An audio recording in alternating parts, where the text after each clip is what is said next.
कक्षा 10वीं के एमपी बोर्ड के सभी विद्यार्थी ध्यान दीजिए, आपका जो 1 मार्च का वहाँ असली पेपर, एकदम रियल पेपर जो 401 विषय कोड का है वहाँ आ चुका है। देखिए बिना किसी देरी के वीडियो को स्टार्ट करें क्योंकि समय बहुत ही कम है। ठीक है, परशुराम ने किसकी भुजाएं काट दी थी? ठीक है, सहस्त्रबाहु को निपटा दिया था। दशानन में कौन सा समास है? बहुब्रीहि समास है। बाल गोविंद भगत जो गाते समय क्या बजाते थे? खंजड़ी बजाया करते थे। ठीक है, फाल्गुन में कौन सी ऋतु आती है? तो देखिए बसंत ऋतु आती है। भारत का स्विट्जरलैंड किसे कहा जाता है? तो कटाओ को। चौपाई में कितनी मात्राएं होती है भैया? चौपाई में 16 मात्राएं होती है। कितनी? 16। ठीक है, वीर रस का स्थायी भाव उत्साह है। अज्ञे ने हिरोशिमा कविता रिक्त स्थान पर बैठे बैठे लिख दी, रेलगाड़ी में बैठे बैठे लिख दी थी। छंद कितने प्रकार का होता है? 2। प्रयोगवादी कविता के प्रवर्तक है अज्ञे। क्रिया का जो सीधा संबंध होता है वो किससे? आकर्मक क्रिया का जो संबंध होता है सीधा संबंध कर्ता से होता है। सभ्यता संस्कृति का परिणाम है। नवाब साहब, ठीक है, इसका पहला जाएगा। 2 खीरे खरीदे। मैया कड़वा तेल लगाती थी। योग का संदेश उद्धव। परिणाम वाचक क्रिया विश्लेषण।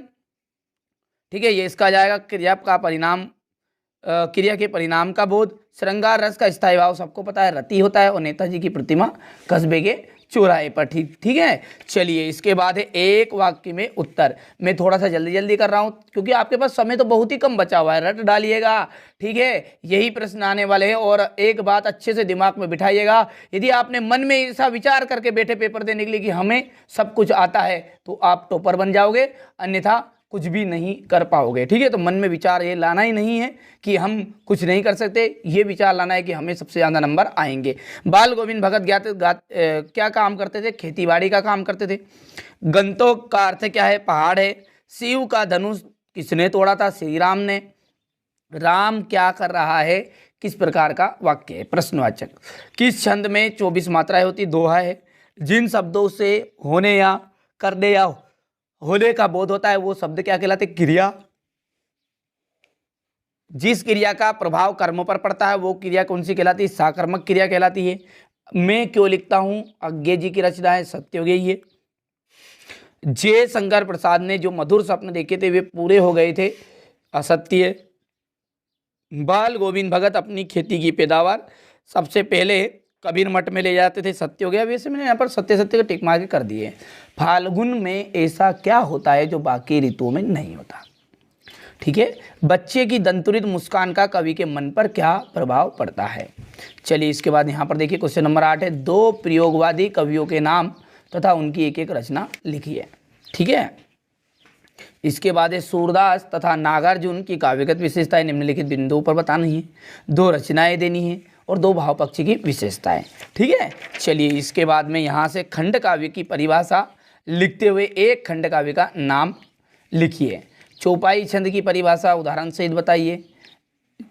इसके बाद में यहाँ से देख लीजिए। ठीक है, लेखिका जो मन्नू भंडारी है उसके व्यक्तित्व पर किन किन व्यक्तियों ने का किस प्रभाव पड़ा? ठीक है, स्वयं प्रकाश और मन्नू भंडारी का साहित्यिक परिचय निम्नलिखित बिंदुओं पर लिखिए। इनमें से निम्नलिखित मुहावरे का अर्थ लिखकर वाक्य में प्रयोग करना है। अंधे की लाठी, पहाड़ टूट पड़ना, दांत खट्टे करना। ठीक है, इसके बाद में यहाँ से देख लीजिए क्वेश्चन नंबर 17। सुनी कटु वचन कठोर सुधारा, हाय हाय सब सभा पुकारा। ठीक है, भृगुवर परसु देख बहुमोही विप्र विचारी न बचो नृप दोही।